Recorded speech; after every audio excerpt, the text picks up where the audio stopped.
कोई भी इंसान जब ड्रग स्टार्ट करता है तो वो कहता है I will take it only once, एक दफ़ा लूँगा, देखते हैं क्या होता है, उसके बाद मैं नहीं लूँगा। तो जब एक आपकी चॉइस होती है वो आपका गिल्ट या फिर लाइफ टाइम के लिए आपके साथ वो चीज़ कंटिन्यू रहती है। अस्सलाम वालेकुम, I am Arina Arzoo, clinical psychologist with training in CBT।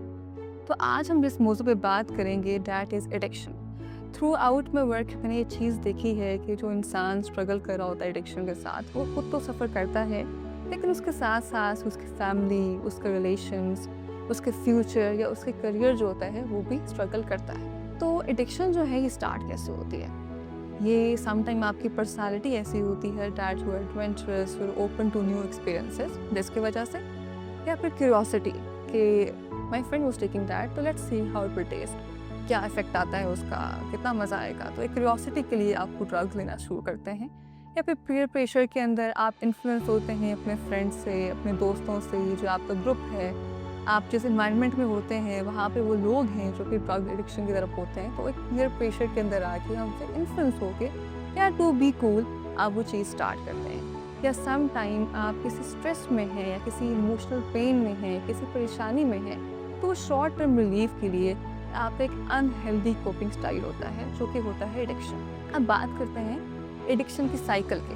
तो मोस्ट ऑफ द टाइम ऐसा होता है कि कोई भी इंसान जब ड्रग स्टार्ट करता है तो वो कहता है I will take it only once, एक दफ़ा लूँगा, देखते हैं क्या होता है, उसके बाद मैं नहीं लूँगा। तो जब एक आपकी चॉइस होती है वो आपका गिल्ट या फिर लाइफ टाइम के लिए आपके साथ वो चीज़ कंटिन्यू रहती है। तो सबसे पहला स्टेप हो गया आपका साइकिल का इनिशियल यूज़। इनिशियल यूज़ क्या था? वो curiosity, peer pressure, influence, stress या टाइम पास के लिए आपने वो ड्रग लेना स्टार्ट की।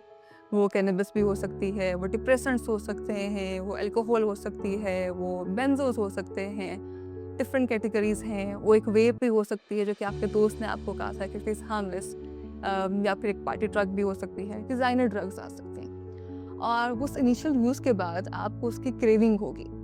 दूसरा स्टेप अब्यूज़, तो आप अब्यूज़ की तरफ कन्वर्ट होंगे।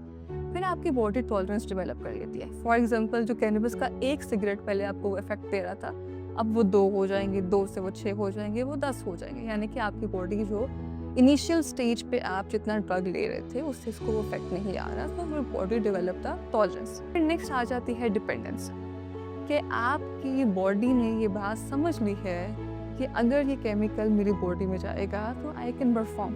अगर आपको वो नहीं मिल रही तो उससे क्या होगा? एग्रेशन हो सकता है, यू विल गेट एग्रेसिव, आपका मूड लो हो जाएगा, इरिटेबिलिटी हो जाएगी, आपको कोई काम करने का दिल नहीं करेगा, रेस्टलेसनेस होगी, फटीग होगी, ज़्यादा सोएंगे या कम सोएंगे, कम खाएंगे या ज़्यादा खाएंगे। तो डिफरेंट उसके जो है आपके ब्रेन के ऊपर, आपकी मेंटल हेल्थ के ऊपर इफेक्ट आएंगे। और फिर आ जाती है एडिक्शन, यानी कि initial use, abuse, tolerance, dependence and addiction. तो हमें ये बात समझ आती है कि जब आप साइकिल का पहला स्टेप ही शुरू हुआ तो एक साइकिल चलना शुरू होगी जिससे निकलना बहुत मुश्किल है, क्योंकि वो पहली ही चीज़ आपको अब्यूज़ की तरफ लेके चली जाएगी। अब इसके इफ़ेक्ट्स क्या आते हैं कि हमारी ब्रेन को इफेक्ट करता है, इससे आपके कंसंट्रेशन के अंदर, आपके फोकस के अंदर इशू आएगा, you not able to focus, you not able to concentrate, आप चीज़ें भूलना शुरू कर देंगे।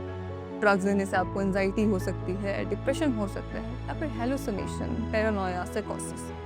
हमने वो भी पेशेंट्स देखे हैं जो कि एक कैनबिस की सिगरेट के बाद ही गेट साइकोसिस, यानी कि ड्रग इंड्यूस्ड साइकोसिस। तो इतनी ज़्यादा मेंटल इलनेस जो है उसके ट्रिगर हो जाती हैं, वो कॉज करती हैं। आपकी फंक्शनैलिटी इफेक्ट होगी, आपकी जो डेली लाइफ एक्टिविटीज़ हैं, आपकी क्वालिटी ऑफ लाइफ जो है वो इफेक्ट होगी। तो अब हम बात करते हैं कि क्या ये रिकवर हो सकता है, क्या हम एडिक्शन से निकल सकते हैं? बिल्कुल, रिकवरी जो है वो पॉसिबल है।